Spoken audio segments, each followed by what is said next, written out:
히브리서 12장 3절부터 13절까지 제가 읽어드리겠습니다. 너희가 피곤하여 낙심치 않기 위하여 죄인들의 이같이 자기의 거역한 일을 참으신 자를 생각하라. 너희가 죄와 싸우되 아직 피 흘리기까지는 대항치 아니하고 또 아들들에게 권하는 것 같이 너희에게 권면하신 말씀을 잊었도다. 일러스되 내 아들아 주의 징계하심을 경히 여기지 말며 그에게 꾸지람을 받을 때 낙심하지 말라. 주께서 그 사랑하시는 자를 징계하시고 그의 받으시는 아들마다 채찍질하심이니라. 하였으니 너희가 참음은 징계를 받기 위함이라. 하나님이 아들과 같이 너희를 대우하시나니 어찌 아비가 징계하지 않는 아들이 있으리요. 징계는 다 받는 것이오늘 너희에게 없으면 사생자여 참 아들이 아니니라. 또 우리 육체의 아버지가 우리를 징계하여도 공경하였거든 하물며 모든 영의 아버지께 더욱 복종하여 살려 하지 않겠느냐. 저희는 잠시 자기의 뜻대로 우리를 징계하였거니와 오직 하나님은 우리의 유익을 위하여 그의 거룩하심에 참회케 하시느니라. 무릇 징계가 당시에는 보이지 않고 슬퍼 보이나 후에 그로 말미암아 연달한 자에게는 의와 평강한 열매를 맺나니 그러므로 피곤한 손과 연약한 무릎을 일으켜 세우고 너희 발을 위하여 곧은 길을 만들어 저어는 다리로 하여금 어그러지지 않고 고침을 받게 하라. 오늘은 징계를 대하는 태도에 대해서 상고를 해보고자 합니다. 여러분은 징계를 많이 받고 계신가요? 징계를 많이 받고 있나? 사실은 이거 대답을 하기도 그렇고, 그러니까 예스라고 하기도 좀 곤란하고, 그러면 이제 죄를 많이 짓고 있다는 뜻이고, 또 아니라고 얘기하면 뭐 또 그 뭡니까 징계하지 않는 아들이 될 수 있으니까 좀 곤란할 것 같기도 합니다만, 제가 질문을 받는다면 저는 간간히 받는 것 같습니다. 징계는 저에게는 첫 번째로 이렇게 질병을 통해서 오는 것 같습니다. 그래서 그 몸이 아프다든가, 또 저에게는 약간 고질병처럼 그 소화가 잘 안 되고 체하는 게 있는데, 옛날에는 뭐 심하면 일주일에 2번도 체하고, 한 번 체하면 그 다음날까지 이렇게 갔기 때문에 굉장히 좀 고통스러웠습니다. 또 한 번 체할 때마다 머리가 되게 아프고 그래서 그게 보통 한 달에 한두 번은 있었는데 요즘에는 많이 좀 잦아들어서 정말 감사하게 이렇게 살고 있고요. 그렇다고 죄가 아니 저기 징계를 안 받는다는 뜻은 아니고요. 그래서 저처럼 이렇게 육체적인 육체의 가시 뭐 이런 걸 통해서 징계를 받을 수도 있을 것 같고, 어떤 분은 물질을 통해서 이렇게 징계를 받을 수 있을 것 같고, 어떤 분은 인간관계를 통해서 징계를 받을 수 있을 것 같아요. 뭐 바울도 이제 안질 같은 것이 있었지 않습니까? 근데 바울은 그것이 징계라고 이제 하기는 어렵습니다. 때로는 하나님께서 특별한 계획으로 그렇게 약함을 허락하시는 경우도 있으니까. 그런데 보면은 그 징계로 어떤 왕이었죠? 아마샹가? 아무튼 문둥병에 걸리기도 하고, 하나님께서는 그렇게 이제 징계로 그걸 주시기도 하고, 또 이스라엘 많은 왕들은 어, 그러니까 하나님께서 솔로몬 왕 때 가장 부하게 만드셨잖아요. 그런데 불순종할 때마다 제사를 빼앗기기도 했습니다. 금 방패를 빼앗기기도 하고 점점 금이 이제 그 가지고 있는 것들을 다 빼앗는 그런 징계를 주시기도 하고, 또 하나님께서 이제 솔로몬에게 약속하시기를 다윗을 통해서 이제 너희 자녀들이 불순종하면 사람 막대기와 인생 채찍 이걸 통해서 징계를 주시기도 한다고 했습니다. 그래서 우리 주변에는 우리를 그렇게 괴롭게 하는 사람들이 간혹 나타나곤 하죠. 여러분도 이런 거 다 해당되십니까? 그러니까 이런 것이 그냥 무작정, 무조건 다 그냥 징계다. 이렇게 말씀드리기는 쉽지는 않습니다. 그것은 하나님의 이제 계획이 있어서 연단하는 과정으로 또 고난의 과정으로 주시기도 하지만 분명한 것은 이런 것을 하나님께서는 징계의 도구로 사용하셨다. 또 다른 징계의 수단은 우리 가족이나 또 다른 인간 관계를 통한 것 같아요. 예를 들면 나의 아들, 나의 자녀가 있는데 자녀가 고통을 받고 있으면 부모가 괴롭죠. 그것은 자녀를 통해서 나에게 오는 또 다른 징계인 것 같아요. 그래서 우리 자녀가 고통을 받고 있는 것 같지만 실제로는 부모가 더 큰 고통인 경우가 많이 있습니다. 예를 들면 다윗이 죄를 졌는데 그래서 바세바를 통해서 아기를 낳게 됐는데 아기가 죽잖아요. 그러니까 근데 아기가 죄가 있어서가 아니라 그 아버지인 다윗을 징계하기 위해서 그 아기의 목숨 아프게 하고 이제 목숨까지 취해 가시잖아요.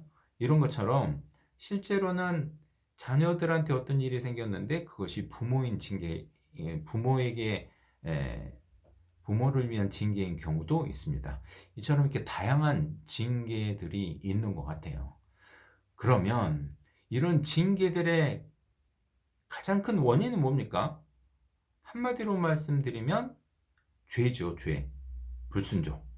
죄입니다. 그런데 이제 우리 죄를 크게 두 가지로 나눠보면 하지 말아야 할 것을 하는 것.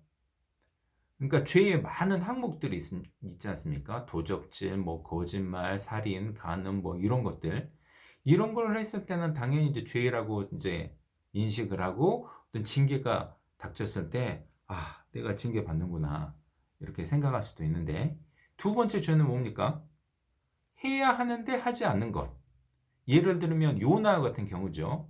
니느웨로 가라. 그런데 가기 싫어요.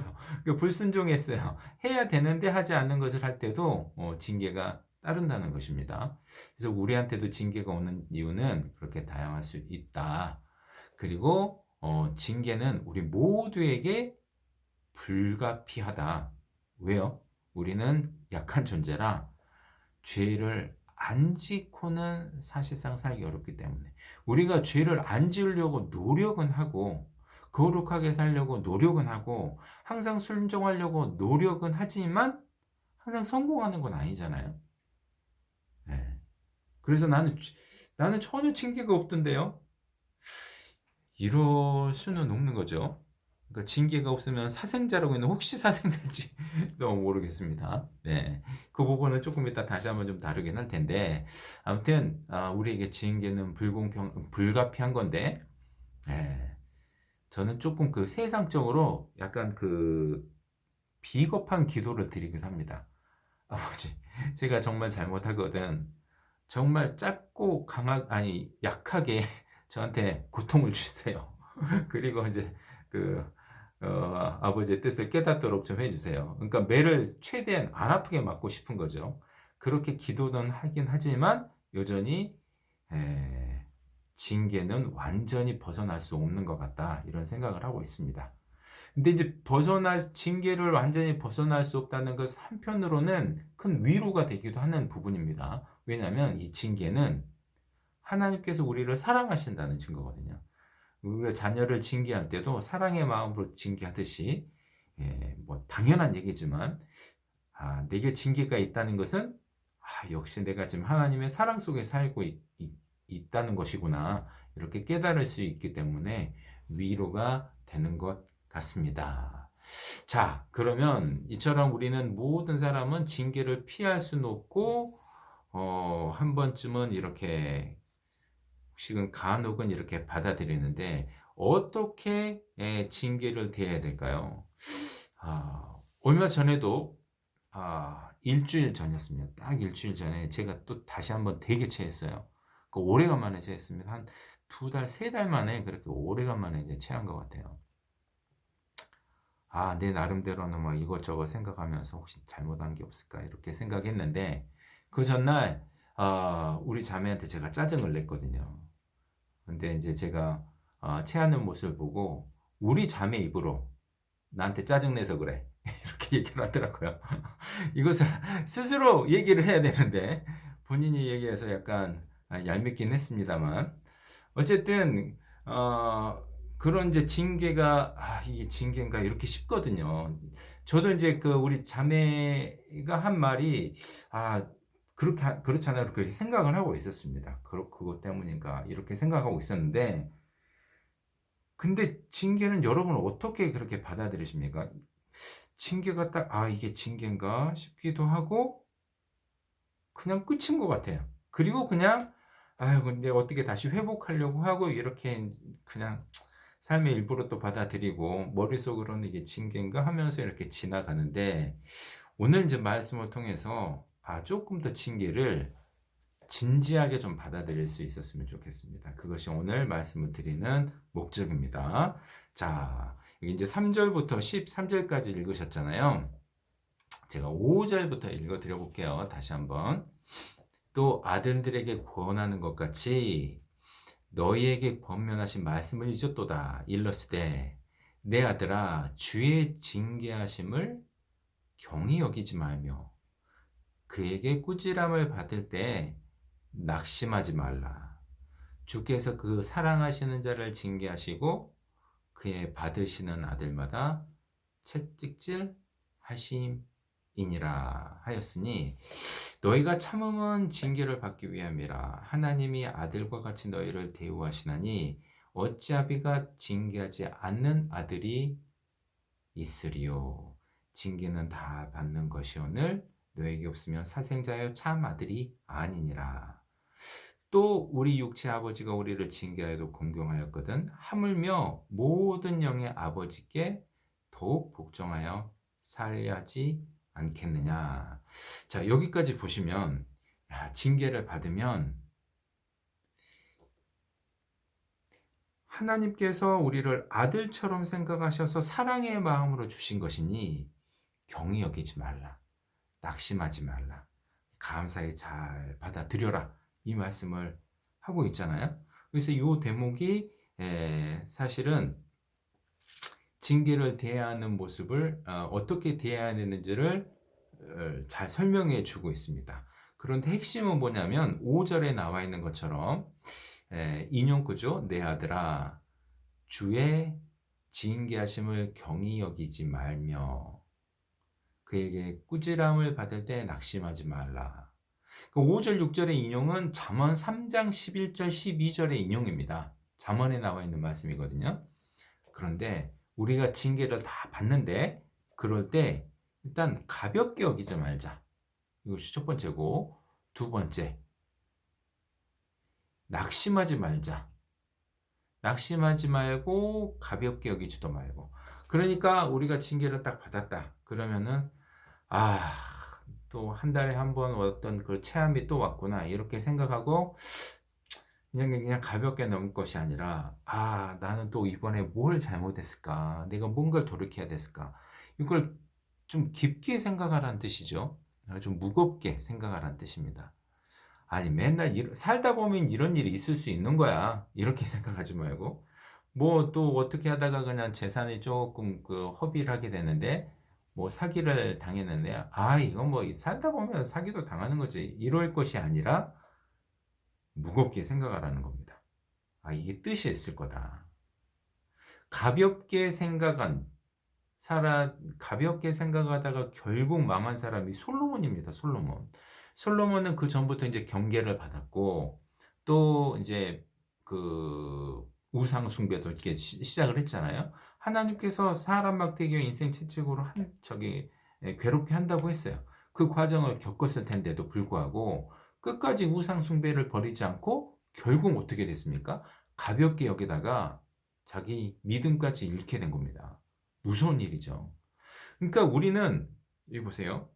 10절에 저희는 잠시 자기의 뜻대로 우리를 징계하였거니와 우리 육체의 부모들은 자기 뜻대로 징계했어요. 그런데 오직 우리 하나님은 우리 유익을 위하여 그의 거룩하심에 참여케 하시느니라.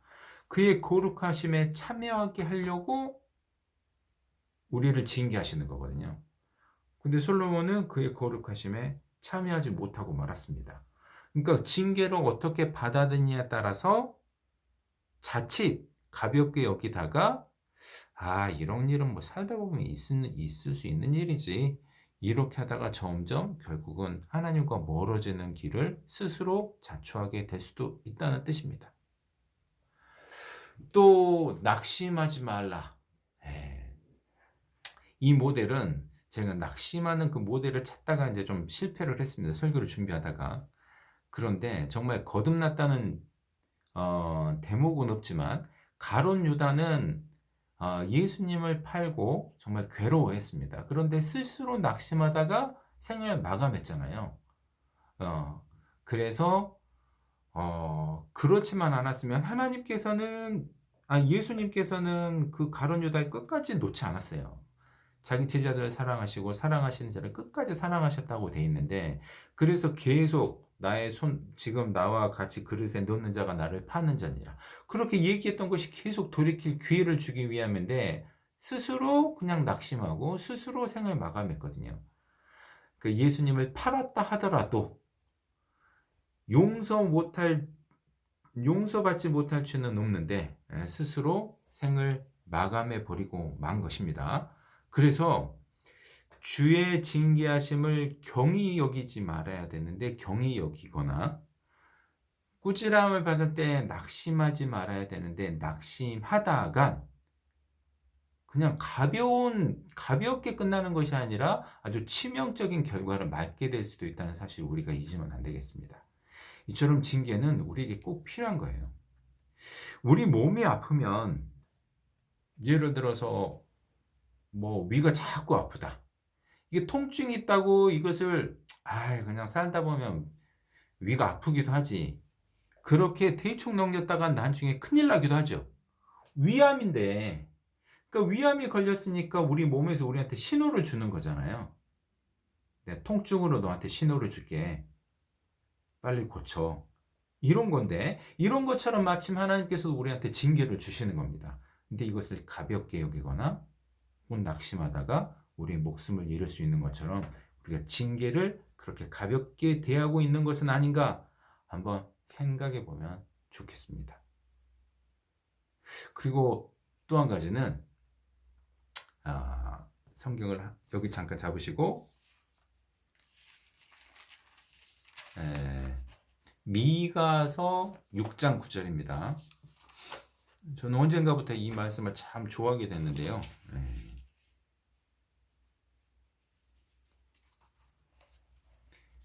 미가서 6장 9절. 여호와께서 성읍을 향하여 외쳐 부르시나니 완전한 지혜는 주의 이름을 경외함이니라. 그 다음, 너희는 매를 수은히 받고 그것을 정하신 자를 순종할지니라. 너희는 매를 수은히 받고, 매 맞을 때 그냥 수은히 받으란 뜻입니다. 그러니까 안 받으려고 그냥 이렇게 잔머리 쓰거나 그러지 말고 수은히 받아라. 수은히 받는다. 성경 구절 한 구절만 더 찾아보겠습니다. 잠언 12장입니다.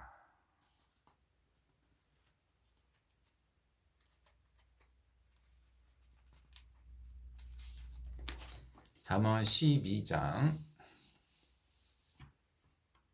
1절입니다. 훈계를 좋아하는 자는 지식을 좋아하나니 징계를 싫어하는 자는 짐승과 같으니라. 징계를 싫어하는 자는 짐승과 같다. 여러분 어떠신지 모르겠지만 저는 짐승 같더라고요. 징계를 좋아하지 않기 때문에 짐승 같은데, 솔로몬은 징계를 싫어하는 자는 짐승 같다, 이렇게 얘기하는 거 보고, 솔로몬도 그랬을까? 솔로몬도 정말 징계를 좋아했을까요?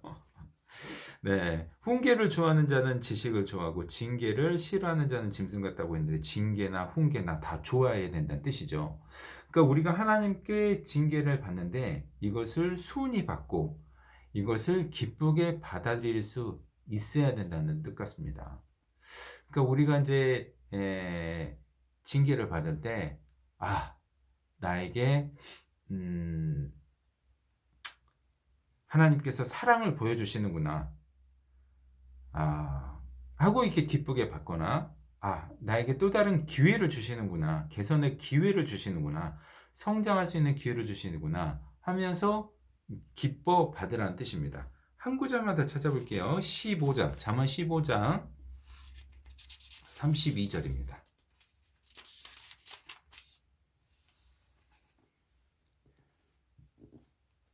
32절. 훈계받기를 싫어하는 자는 자기의 영혼을 경히 여김이라.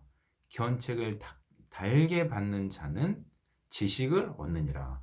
여기서도 훈계받기를 싫어하는 사람과 견책을 달게 받는 사람 비교돼서 설명되고 있는데, 이게 우리의 영혼을 가볍게 여기고 안 여기고 하고 상관이 있대요.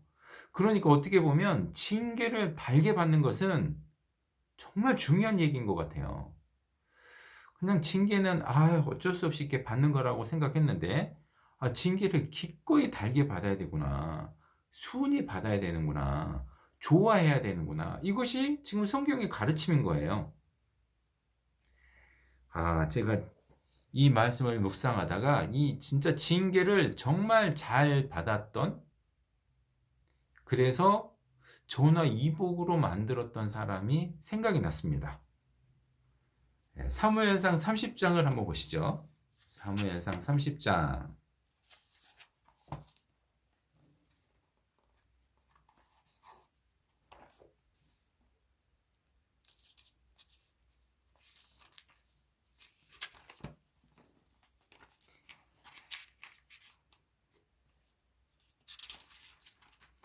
여러분 잘 아시는 대로 다윗이 사울의 핍박을 피해서 블레셋 땅으로 도망간 적이 있었습니다. 그런데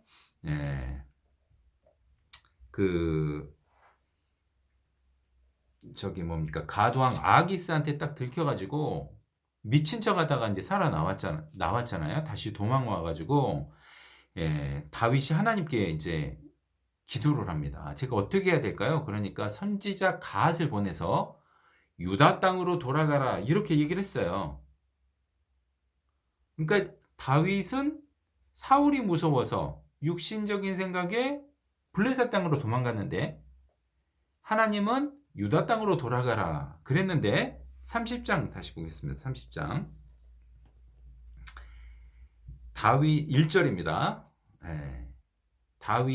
다윗과 그 사람들이 제3일에 시글락에 이를 때 아말렉 사람들이 이미 남방과 시글락을 침노하였는데 그들이 시글락을 쳐서 불사르고 거기 있는 대소여인들을 하나도 죽이지 아니하고 다 사로잡아 끌고 자기 길로 갔더라. 이 부분 제가 설명드릴게요. 그렇게 한번 유다 땅으로 다시 돌아왔는데 사울이 또 다시 자기를 죽이려고 핍박을 하는 겁니다. 그러니까 또 한 번 도망가요. 블레셋 땅으로. 두 번째 도망가는 겁니다.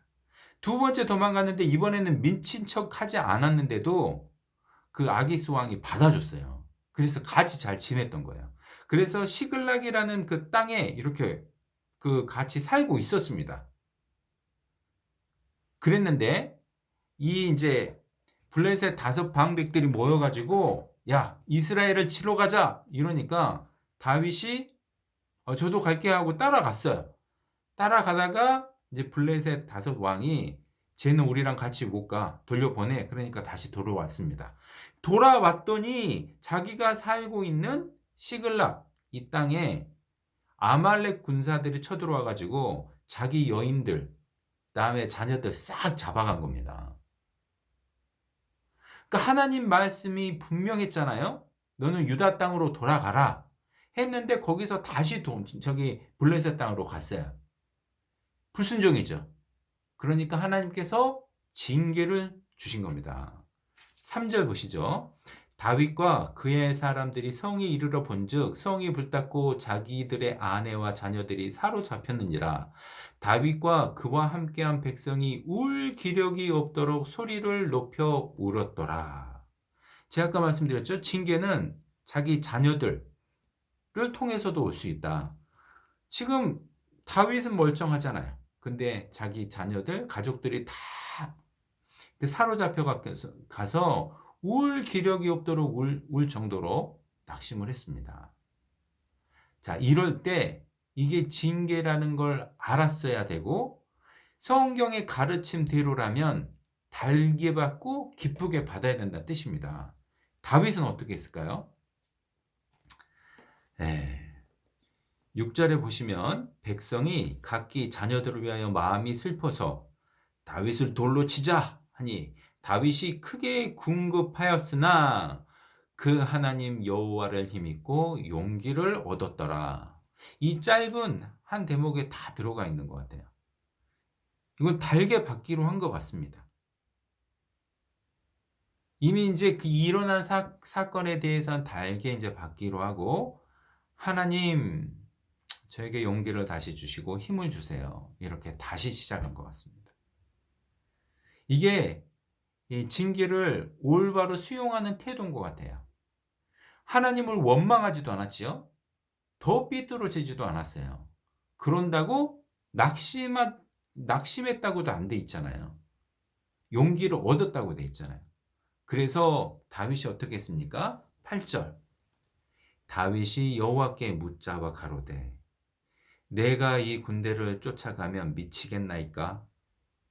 여호와께서 대답하시되 쫓아가라. 네가 반드시 미치고 정령도로 찾으리라. 이제 그때나마 다시 여호와께 길을 묻고 조언을 구하고 그 말씀에 순종하는 대목이 나옵니다. 그런데 자기가 가지고 있는 군사는 600명밖에 없었어요. 근데 600명 중에서도 400명만 따르고 200명은 10절 보겠습니다. 곧 피곤하여 부서 시내를 건너지 못하는 200인을 머물렀고 너희 200인은 그냥 여기 있어.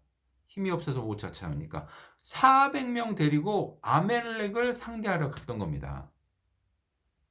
근데 결과는 뭐였습니까? 7절 보시면 다윗이 새벽부터 이튿날 저물 때까지 그들을 치매 약대 타고 도망한 소년 400명 외에는 피한 사람이 없었더라. 다윗이 아말렉 사람에 취했던 모든 것을 도로 찾고 그 두 아내를 구원하였고 그들의 탈취하였던 것 곧 무리의 자녀들이나 빼앗겼던 것에 대소를 물러나고 아무것도 잃은 것이 없이 다윗이 도로 찾아왔고 다시 다 찾아왔어요. 잃은 것이 없이.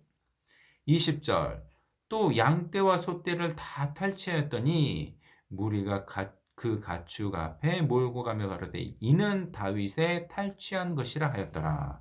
그 보너스가 생겼어요. 자, 이 결과를 미리 알았다면 다윗이 조금 전에 울 기력이 없도록 울었다고 했잖아요. 이 결과를 알았다면 울 필요 없었겠죠.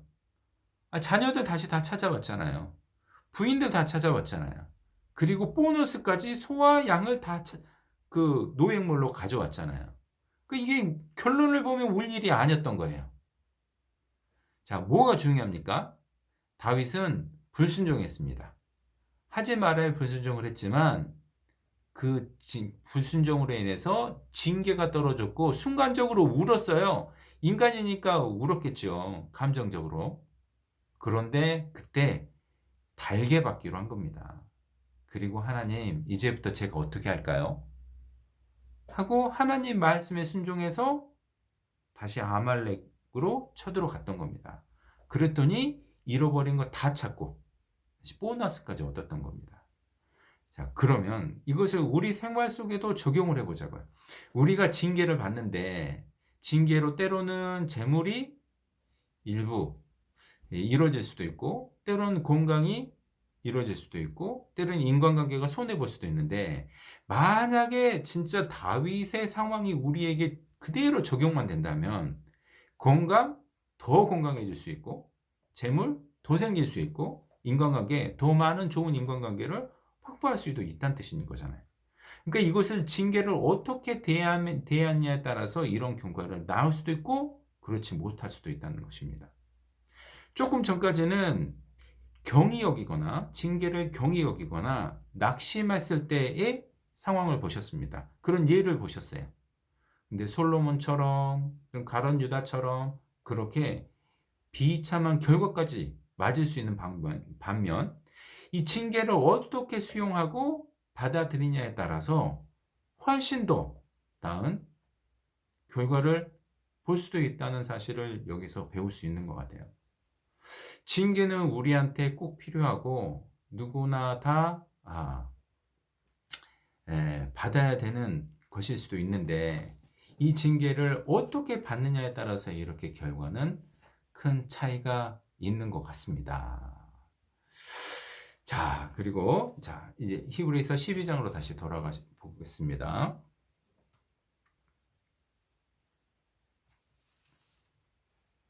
11절. 무릇 징계가 당시에는 즐거워 보이지 않고 슬퍼 보이나. 다윗이 생각나시죠? 그러니까 그래서 울었겠죠. 후에 그로 말미암아 연달한 자에게는 의의 평강한 열매를 맺나니. 이거 정말 사실인 것 같아요. 근데 우리가 이것을 제대로 알지 못하면 징계 받는구나, 아이고 하고 그냥 지나갈 수 있다는 겁니다. 이제 이렇게 하지 말고 징계가 우리한테 이렇게 큰 유익이 될 수도 있구나. 그리고 자칫 징계를 대충 가볍게 하겠다면 큰일 날 수도 있구나. 이렇게 조금 무겁게 생각하자는 뜻입니다. 12절 보시겠습니다. 그러므로 피곤한 손과 연약한 무릎을 일으켜 세우고 너희 발을 위하여 곧은 길을 만들어 저어는 다리로 하여금 어그러지지 않고 고침을 받게 하라. 자, 우리가 이제 징계를 받다 보면 손과 무릎이 다 연약해져서 일어날 수도 없을 수도 있습니다. 다윗은 울 기력이 없도록 그렇게 울었거든요. 백성들이 다윗을 돌로 치려고 했거든요. 그때는 진짜 하나님을 힘입고 용기를 얻기보다는 포기하기가 훨씬 쉽습니다. 나 이제 그만할래 하고 포기하기가 훨씬 쉬운데, 그러지 말라. 그렇게 하지 말고 이 손이 피곤하면 다시 일으켜 세우고 무릎이 약하면 다시 일으켜 세우고, 그래서 너희 발을 위하여 곧은 길을 만들어 저어는 다리로 하여금 어그러지지 않고 고침을 받게 하라. 자, 이것이 우리에게 주신 징계를 대하는 태도입니다. 징계는 누구나 다 받는 것인데 징계들을 받아들이고 또 반성을 하고 다시 힘을 내서 곧은 길로 가고, 이것이 우리에게 필요한 단계인 것 같아요. 그래서 징계를 받을 때 그냥 받아들이지 말자, 이겁니다. 이것이 징계를 대하는 태도에 관한 우리에 대한 교훈인 것 같아요. 그런데 여러분, 제가 오늘 3절부터 읽었잖아요. 사실은 1절부터 읽을 거 하다가 그냥 3절부터 읽었는데요. 이 히브리서 12장의 이 메시지는 징계받을 때 이렇게 받아라 하는 것이 주 메시지는 사실은 아니었어요. 더 큰 메시지는 뭐냐면 징계를 안 받는 것입니다. 안 받도록 노력을 해야죠. 징계를 자주 받는 것보다 안 받고 더 잘 살면 좋은 거잖아요. 자, 3절 4절을 보겠습니다.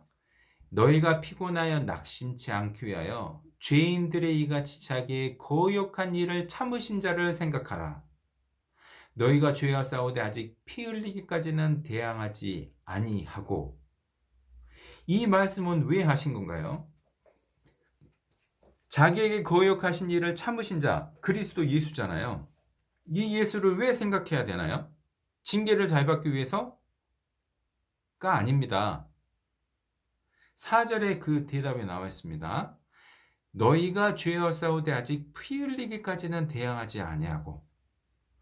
죄를 대할 때 피 흘리기까지 좀 싸우려고 그렇게 대항을 해야 되는데 그렇지 않고 죄를 짓는구나.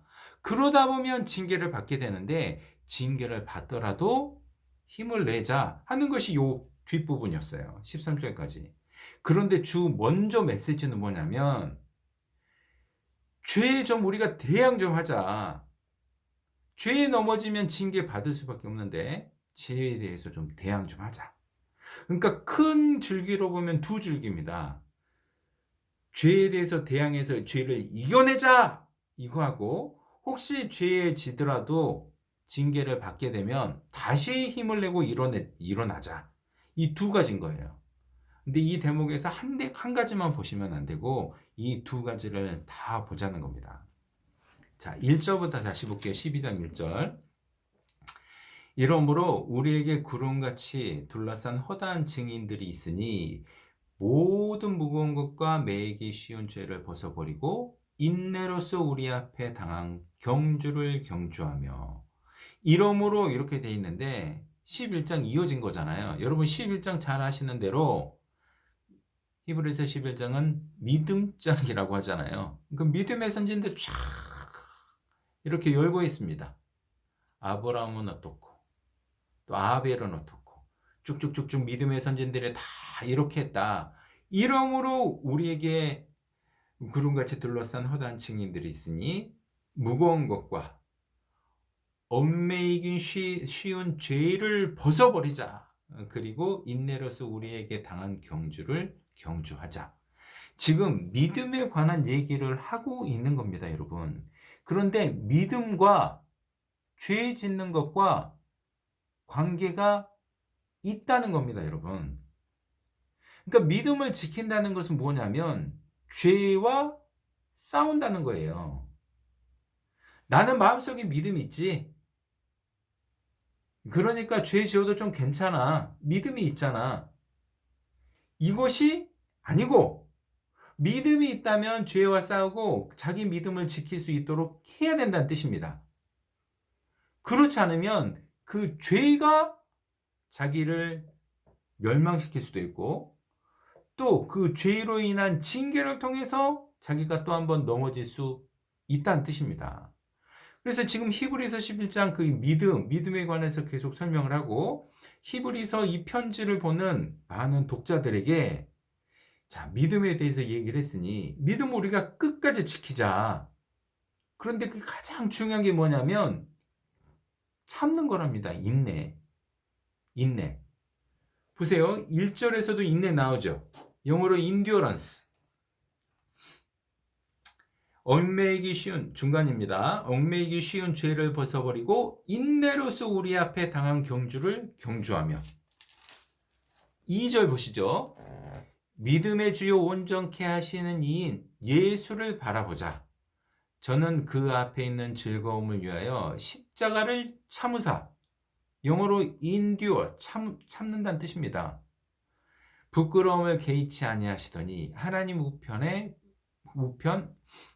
보좌 우편에 앉으셨느니라. 3절. 너희가 피곤하여 낙심치 않게 하여 죄인들의 이같이 자기에게 거역한 일을 참으신 자를 생각하라. 예수 그리스도께서 참았다는 얘기를 2절에서도 하시고 3절에서도 하시는데 우리도 그와 같이 참자는 얘기를 하고 있는 거잖아요. 근데 예수님께서는 이렇게 징계를 참았다는 것이 아니라 십자가도 참고 자기를 거역한 자를 참았어요. 왜? 예수님도 우리와 같은 똑같은 성정을 가지신 인간이셨거든요. 그것을 못 견디고 본인의 인간의 성정이 나와서 그 과정을 통과하지 못할 수도 있었는데 참았다는 얘기입니다. 그러므로 이런 예수님을 생각하면서 우리도 참아야 된다는 얘기입니다. 4절. 너희가 죄와 싸우되 아직 피 흘리기까지는 대항치 아니하고 1절 참으라. 2절 참으신 자. 3절 참으신 자. 4절에서는 조금 더 강한 어조로 대항하자. 무엇을요? 죄를. 죄를 피 흘리기까지. 이것을 조금 더 좀 실감 있게 생각하시려면 이렇게 하셔야 됩니다. 여러분, 전쟁이 일어났는데 우리가 진짜 그 화력이 좀 무기를 갖고 있어요. 그러면 할만합니다. 우리가 화력이 좋고 또 군대도 우리가 훨씬 더 크고 어, 싸울만해요. 그래서 전쟁을 하면 할만할 텐데 적군이 우리보다 더 화력이 좋은 무기를 가지고 있고 숫자도 훨씬 더 많아요. 그때도 싸우실 수 있나요? 이것은 싸웠다가는 나의 부상이 불가피해. 죽을 수도 있어. 그때도 싸우시나요? 근데 4절은 그 부분을 얘기하고 있는 거예요. 우리가 죄에 싸우되 만만할 때만 죄와 싸우는 것이 아니라 피 흘리기까지는 대항하지 않더라. 피 흘리기까지 좀 대항해 볼 생각 없니? 그러니까 죄가 그렇게 무섭거든요. 우리를 그렇게 심하게 공격할 수 있는데 때로는 그냥 죄에 지면서 이건 어쩔 수 없는 거잖아. 이거는 다윗도 질 거야. 다윗도 그렇게 음행죄도 졌고 뭐 살인죄도 졌잖아. 그러니까 나도 어쩔 수 없는 거지. 이렇게 혹시 포기해 버리시는지 아니면 피 흘리기까지 싸우려고 하시는지 그러려고 하는지 이 사도 바울이 이 히브리서 기자가 사도 바울이었다면 사도 바울이 우리한테 얘기를 하고 있는 겁니다. 너희가 죄와 싸우되 아직 피 흘리기까지는 대항하지 않더라. 그런데 피 흘리기까지 대항해야 하지 않을까? 이 얘기를 우리한테 하고 계신 거죠. 이것이 바로 믿음을 지키는 일이라는 뜻입니다. 그러니까 우리가 말로만 믿음 그렇고 나 한 번 믿었어요? 이럴 것이 아니라 우리 믿음을 지키는 것은 결코 간단치가 않습니다. 그러니까 믿음 얘기를 하면서 이름으로 이렇게 이 얘기를 하고 있는 거잖아요. 그리고 곧바로 죄를 얘기를 하고 있습니다. 죄 한 번 지었다고 해서 그것 때문에 지옥 간다는 얘기 절대 아니죠. 모든 죄는 하나님 예수님께서 깨끗하게 용서하신 게 맞습니다. 그러나 그 죄 때문에 결국 자기가 넘어지고 실족하고 믿음을 잃을 수 있다. 이 경고를 우리에게 하시는 것입니다. 야고보서 1장을 한번 볼까요?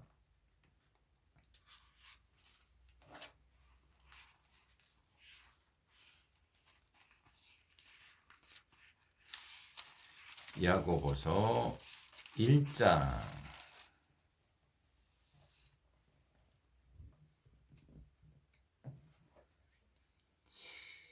2절, 3절을 제가 읽겠습니다.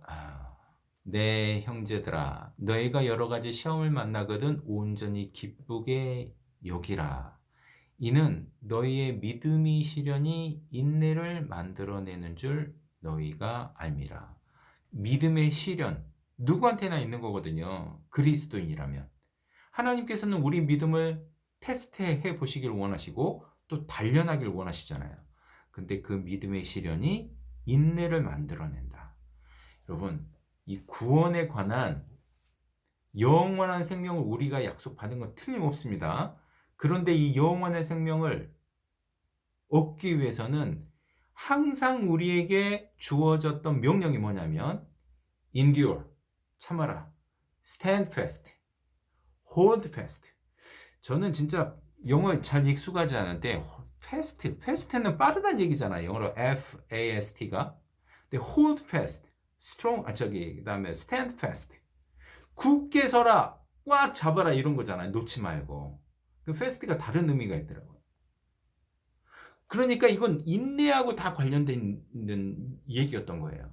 그 우리 믿음은 그렇게 지키는 겁니다. 물론 우리 힘으로 다 지킬 수 있다는 뜻이 아닙니다. 우리 능력으로 절대 안 되죠. 그러니까 하나님께서 도와주시는데 중요한 것은 우리가 하나님께 도와달라고 하려는 그런 마음이 있느냐, 또 우리 마음이 내 마음을 지키려는 마음이 있느냐, 그 마음만 있다면 하나님께서는 지켜주시죠. 마지막 성경 구절 한 구절만 보고 마무리하겠습니다. 14장, 요한계시록 14장입니다.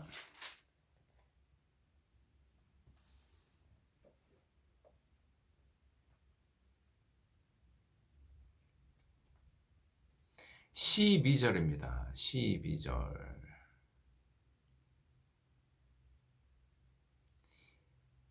성도들의 인내가 여기 있나니 저희는 하나님의 계명과 예수 믿음을 지키는 자니라. 물론 이제 앞뒤 구절을 이제 다 보시고 전체적 문맥을 살피는 것이 더 중요하겠습니다만 나중에 기회가 되면 14장 요한계시록도 따로 공부를 하기로 하고요.